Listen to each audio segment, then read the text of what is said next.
భరత్ గారు. సో 2-3 ప్రశ్నలు అడిగారు కదా మీరు.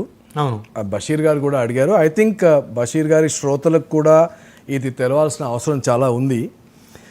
కశ్మీర్లో నేనున్నప్పుడు ఉగ్రవాదులు కనీసం 1000-1500 మంది ఉగ్రవాదులు ఉండేవాళ్ళు. అండ్ దాంట్లో సగంకి పైగా పాకిస్తాన్ నుంచి వచ్చిన వాళ్ళే ఉండేవాళ్ళు. అండ్ నేను ఎందుకు చెప్తున్నానంటే, మీరు ఆర్మీ మేజర్గా ఉన్న సమయంలో ఎన్నడూ కూడా నేను ఆర్మీ మేజర్ లేనప్పుడు కూడా అంతే. నేను ఆర్మీ మేజర్ మంది ఉంటారు, పోయిన వాళ్ళు బాగా కొత్త వాళ్ళు పుట్టుకొస్తూ ఉంటారు 100%. ఓకే, నేను ప్రత్యేకంగా పాకిస్తాన్ నుంచి మిలిటెంట్స్ వస్తారు అని ఎందుకు చెప్పగలుగుతున్నానంటే, నేను వాళ్ళని పట్టుకున్నాను, చంపాను, వాళ్ళతో మాట్లాడాను, వాళ్ళని ఇంటరాగేట్ చేశాను కాబట్టి చెప్తున్నాను. First hand information. ఎంతమందిని పట్టుకున్నారు సార్? నేను ఉన్నప్పుడు మా యూనిట్ ఒక సంవత్సరంలో 126 మందిని చంపాను సార్ మేము.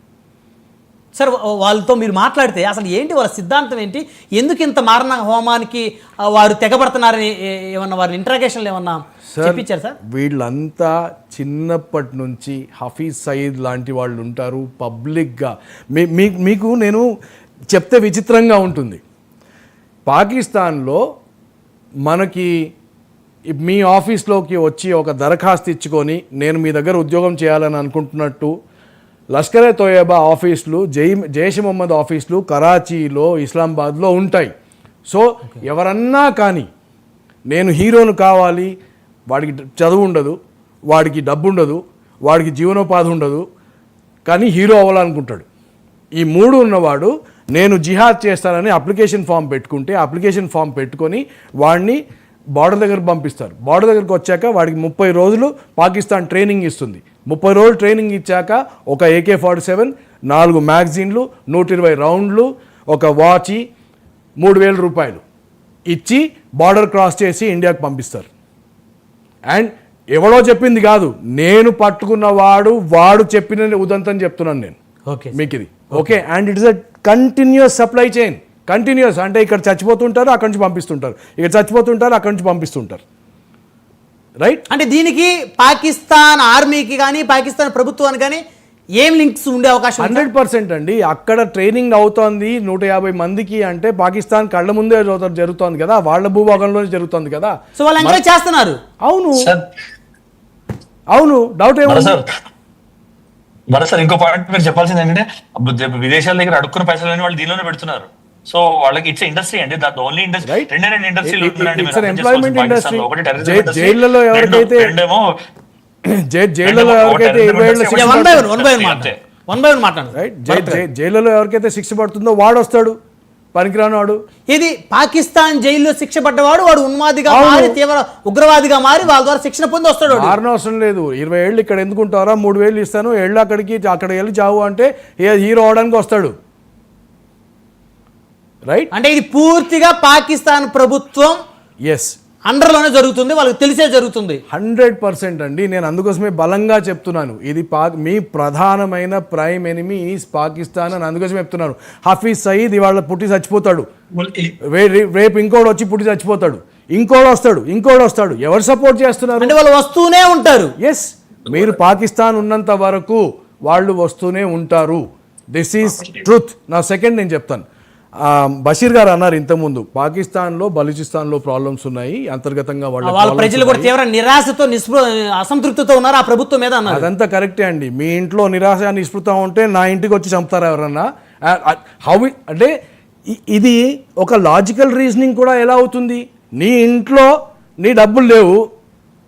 డబ్బులు లేకపోతే నువ్వు నా ఇంటికి వచ్చి నా మనుషులను చంపేసి నేను మొగాడిని అయినని నువ్వు సంకలు గుర్తుకుంటే అది ఒక లాజికల్ రీజనింగ్ అని చెప్పుకుంటామా, లేకపోతే ఇది ఉన్మాది అని చెప్పుకుంటామా? ఉన్మాదనే అంటారు సార్ 100%. ఇది 2వ పాయింట్ సార్.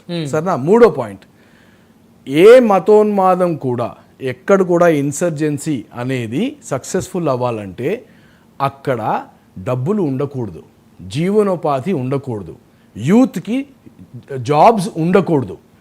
370 ఆర్టికల్ తీసేసిన తర్వాత టూరిజం పెరిగి ఇవాళ కశ్మీర్లో ఉన్న 50 లక్షల జనాభా ఏదైతే ఉందో వాళ్ళందరూ కూడా ఆర్థికంగా బలపడ్డారు. కేవలం లాస్ట్ ఇయర్ మాత్రమే అక్కడికి వెళ్ళిన టూరిస్టు 1.5 కోటి మంది. వాళ్ళకు వచ్చిన రెవెన్యూ 8,000 కోట్లు. 8,000 కోట్లు అంటే 50 లక్షల మందికి మీరు 10 లక్షల ఫ్యామిలీస్గా భావించినా కానీ అవును. ప్రతి ఇంట్లోకి డబ్బులు వచ్చాయి, ప్రతి ఇల్లు బాగుపడింది. ఏ రోజైతే ఒక పాపులేషన్ బేస్ బాగుపడుతుందో ఆ రోజు వాళ్ళు పాకిస్తాన్ మాట వినడం కానీ, ఓజీడబ్ల్యూ ఓవర్గ్రౌండ్ వర్కర్స్ మాటలు వినడం కానీ, లేకపోతే పొలిటికల్ మాస్టర్స్ మాటలు వినడం కానీ, రిలీజియస్ మాస్టర్స్ మాట వినడం కానీ ఆపేస్తారు.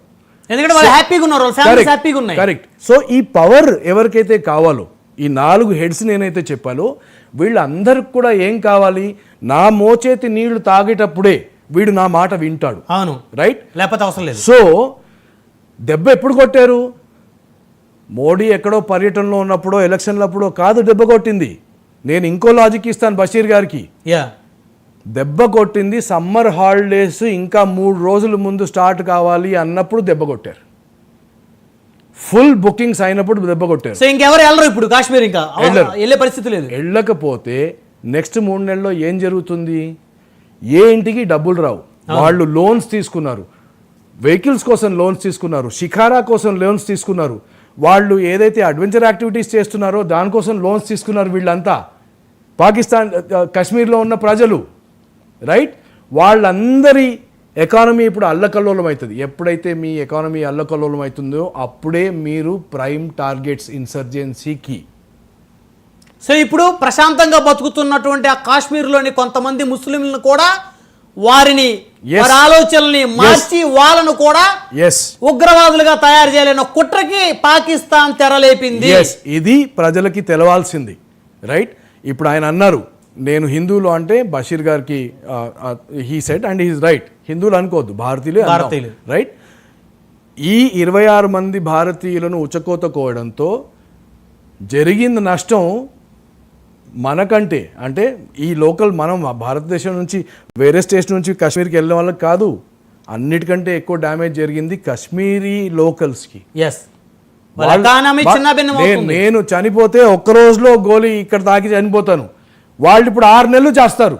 ఎవరు పోరు అక్కడికి, తిండి లేకుండా, బట్ట లేకుండా, సంపాదన లేకుండా.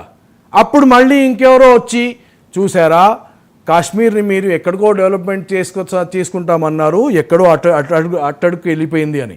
ఇంకో ప్రశ్న అండి, సెక్యూరిటీ ఫోర్సెస్ని మనం ప్రశ్నిస్తున్నాము, ఇంకెవరినో ప్రశ్నిస్తున్నాము, మరి 50 లక్షల మంది కాశ్మీరీలు ఉన్నారు కదా. అవును, ఫస్ట్ ఇన్ఫర్మేషన్ మిలిటెంట్లు తిరుగుతుంటే ఎవరికి వస్తుందండి? లోకల్లో ఖచ్చితంగా తెలుస్తుంది కదా సార్. ఊర్లో నక్సలైట్లు తిరుగుతుంటే ఊర్లో ఉన్న జనాభాకి తెలుస్తుందా లేక పోలీసు వాళ్ళకి తెలుస్తుందా? 100% ఫస్ట్ జనాలకే తెలుస్తుంది. కరెక్ట్. సో కాశ్మీరీలు తమ పీస్ గురించి, తమ ఎకానమీ గురించి, తమ టూరిజం గురించి అంత ఆలోచన ఉంటే, ఏ రోజైతే వాడు లోకల్ అమీర్ ఆ త్రాల్ విలేజ్ వాడు గన్ను పట్టుకొని తిరిగాడో, ఆయన తప్పకుండా 3 రోజుల ముందు వచ్చి ఆ ఏరియా తిరిగిపోయి ఉంటాడు.